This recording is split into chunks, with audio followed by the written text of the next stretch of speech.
اور پھر آخری بات یہ کہ ہمیں یہ عقیدہ رکھنا چاہیے سارے صحابہ کے بارے میں، اس لیے کہ آج کل فتنوں کا دور ہے، آج کل نت آئے دن فتنے آتے ہیں۔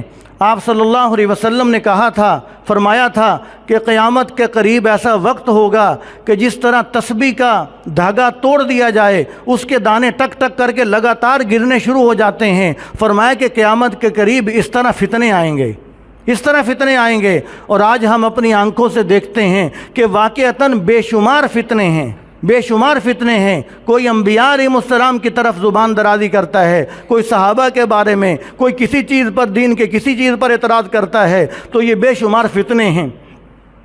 تو صحابہ کرام کے بارے میں سارے مسلمانوں کو چاہیے، ہم سب کو چاہیے کہ 4 بنیادی عقائد صحابہ کے بارے میں ضرور رکھنے چاہیے۔ 4 بنیادی عقیدہ ہر مسلمان کا صحابہ کے بارے میں ضروری ہے رکھنا۔ سب سے پہلا عقیدہ ہر مسلمان کو یہ رکھنا چاہیے کہ سارے صحابہ جنتی ہیں۔ پہلا عقیدہ کون سا؟ سارے صحابہ جنتی ہیں۔ اور دوسرا عقیدہ یہ رکھنا چاہیے کہ سارے صحابہ سچے ہیں، سارے صحابہ سچے ہیں۔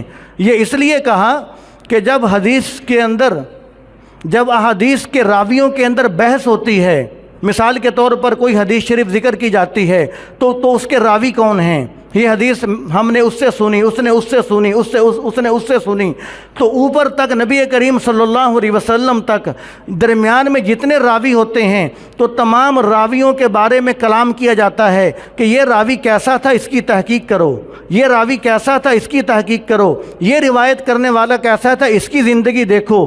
تو سارے محدثین کا اس پر اتفاق ہے کہ سارے راویوں کی تحقیق ہوتی چلی آتی ہے، لیکن جب وہ سلسلہ صحابی تک پہنچتا ہے، جب یہ بات آتی ہے کہ اس حدیث کو صحابی نے نقل کیا ہے، تو پوری دنیا کا کوئی محدث نہیں کہتا کہ یہ صحابی کیسا تھا، اس کی تحقیق کرو۔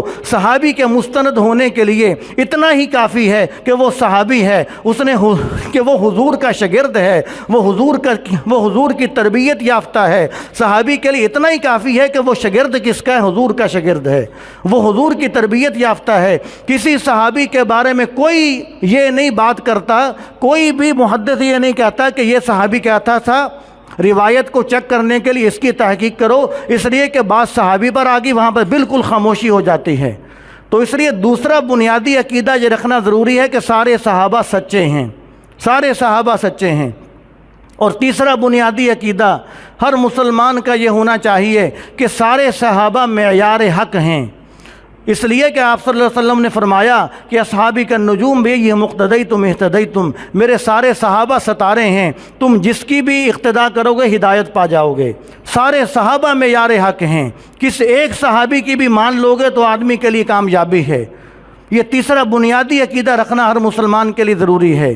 اور چوتھا بنیادی عقیدہ صحابہ کے بارے میں ہر مسلمان کے لیے یہ رکھنا ضروری ہے کہ صحابہ کوئی تاریخی شخصیات نہیں ہیں، صحابہ قرآنی شخصیات ہیں، صحابہ قرآنی شخصیات ہیں۔